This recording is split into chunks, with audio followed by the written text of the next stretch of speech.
On August 9th, my ignition scanner flagged pixel. Price had barely moved, volume looked like nothing, it had been flat for 4 days. 7 days later, up 38%. It didn't predict that. It noticed something while nothing was happening. Quiet accumulation in the order flow, OBV diverging from price, RSI diverging too. And here's the part I like. It didn't even make my top tier. It was on the radar list, one notch down.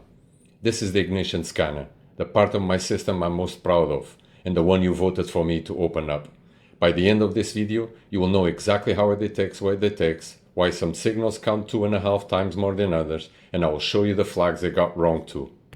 Quick context, my system runs 4 scanners, ignition, perp, trend, short, and only acts when they agree. Ignition runs first. Its job is to find coins that are coiling before the move, not after. Last video showed how scores become conviction. This one opens the machine that starts it all. Every scan, Ignition pulls just under 600 coins from Bybit and Binance, 1-hour candles, about 8 days of history each.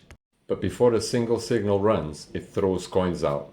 Anything with less than $200,000 of daily volume? Out. Dust tokens? Out. Anything in free fall, down more than 50%? Out. And here's my favorite filter. Anything already up more than 75% in a day? Out. Read that again. The scanner is forbidding from chasing pumps. If it's already vertical, Ignition isn't interested. It hunts the coil, not the explosion. The fuse, not the fireworks. In the latest run, 582 coins scanned, 570 surfaced at all, 10 made watch now. That's the funnel. And now let's open the signals that drive it. First heavy signal, RSI divergency. Price makes a lower low, RSI makes a higher low. Sellers are pushing price down, but the force behind the selling is fading. That gap between price and momentum is the tell. How the code sees it? It doesn't eyeball a squiggle. It finds actual pivot lows, a candle lower than the 3 on each side of it over the last 60 hours, and compares the price pivots against the RSI pivots. Price pivot lower, RSI pivot higher. Divergency, mechanical, no vibes. And one detail that matters. I run RSI on a 7-period window, not the textbook 14. More on why in a minute. It's deliberate. Second, on balance volume, OBV. It adds volume on up candles, subtracts it on down candles. It's a running ledger of who's winning. 2 signals live here. OBV divergency, price flat or falling while the ledger rises. Same pivot comparison logic as RSI, 14 hours of look back. Someone is absorbing the selling. And stealth accumulation, my favorite tell in the whole system. Over the last 12 hours, OBV climbs at least 1.5% while price moves less than 3. Buying pressure with no price footprint. Somebody what's in, quietly, without moving the market. That's not retail behavior. And if that sounds familiar, that's exactly what fired on Pixel. Third heavy signal, the whale candle. Big players can accumulate quietly for only so long. Eventually, they print a bar that they can't hide. The exact rule, within the last 6 hours, one bullish candle whose range is at least 1.8 times the average true range, nearly double a normal bar, and closing in the top 30% of its own range. Big bar, strong close. Size without a strong close is noise. Size with it is intent. None of these is secret. Any trader can spot a divergency on one chart. The machine's edges is that it checks all 14 signals on nearly 600 coins every scan with zero fatigue and zero wishful thinking. The edge isn't the signal, it's the consistency. Here's the actual weight table from the code.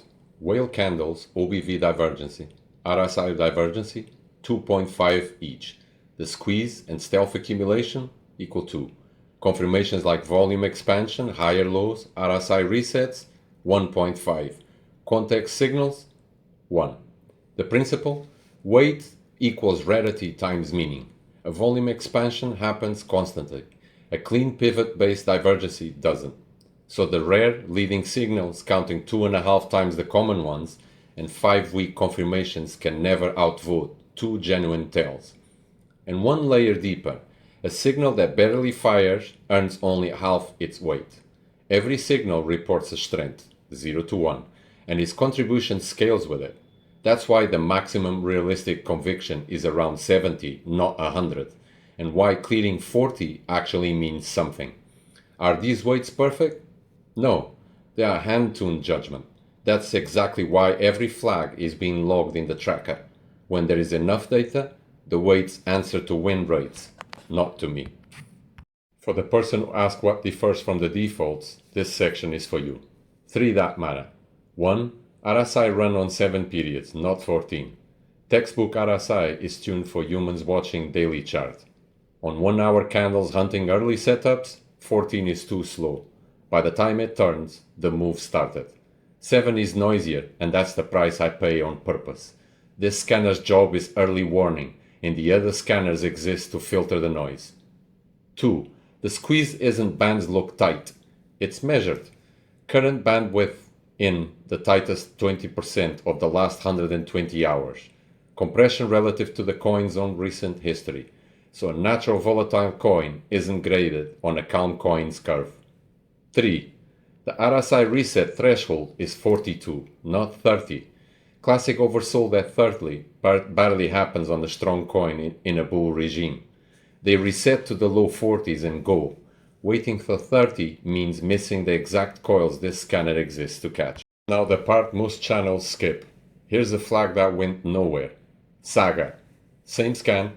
August the 9th. Conviction 42.9. Higher than Pixel. 7 signals. Textbook coil. It's down 26% since. And look at what I missed, right there in my own output. When it was flagged, Saga was already up 31% that day. Remember the filter I was so pleased with? Nothing over 75%? 31 sailed straight through it. The scanner wasn't catching a coil. It was catching the tail end of a move that already happened. That's a real limitation of a real rule, and it's mine. Fake breakouts are ignition's blind spot, and it's structural.